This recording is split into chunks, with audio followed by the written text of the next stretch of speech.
గ్రామ రైతుల సౌకర్యాల కోసం ఈరోజు వడ్ల కొనుగోలు సెంటర్ను మరి ముఖ్య అతిథిగా మిత్రులు మార్కెట్ కమిటీ చైర్మన్ శంకర్ గారు, అలాగే మా క్లస్టర్ ఆఫీసర్ రవీంద్రెడ్డి గారు, మరి రైతు సోదరులందరి ఆధ్వర్యంలో, మా పాలకవర్గ సభ్యులందరి ఆధ్వర్యంలో ఈరోజు ఘనంగా మరి ఈ యొక్క కాంట ప్రారంభోత్సవ కార్యక్రమం జరుపుకున్నాం.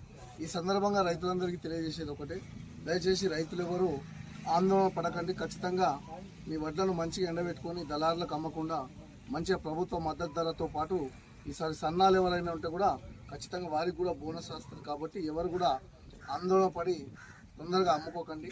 అలాగే మన ప్రాంతంలో సోయా కూడా ఉన్నది కాబట్టి మొన్న పెద్దలు సుదర్శన్ రెడ్డి గారి దృష్టికి తీసుకెళ్ళినాము. మరి బహుశా ఈ దీపావళి అయిన తర్వాత కూడా దానికి కూడా క్లారిటీ వచ్చే అవకాశం ఉంది. కాబట్టి మరి సోయా రైతులకు ఒకటే విన్నవిస్తూ ఉన్నాము, ఏదైతే సోయాలు ఉన్నాయో ఖచ్చితంగా లాస్ట్ ఇయర్ జరిగినట్టు మనకు జరుగుతుంది. కాబట్టి ఎవరైనా మంచి నాణ్యమైన సోయా ఉంటేనే ప్రభుత్వ కొనుగోలు కేంద్రం ఉంచండి. ఏదైనా డ్యామేజ్ ఉంది, మనకు అది కలర్ డిమ్ ఉంది పోదనుకుంటే అది ప్రైవేట్కి అమ్ముకోండి. ఎందుకంటే మళ్ళీ ఒక్క లారీలా మనం మంచి ధాన్యంతో పాటు మనం వేసినామంటే మంచివాళ్ళు కూడా పోకుండా అవుతుంది. కాబట్టి రైతులంతా మరి వెనక ముంగట అనకుండా సీరియల్గా ఒకళ్ళు వెనకనో ముంగటనో అన్ని మొత్తం పంట మొత్తం కొనుగోలు అయ్యేటట్టు మేము ఏర్పాట్లు చేస్తాం. కాబట్టి రైతులందరూ సహకరించవలసిందిగా అందరికీ పేరు పేరున తెలియజేస్తా ఉన్నాం.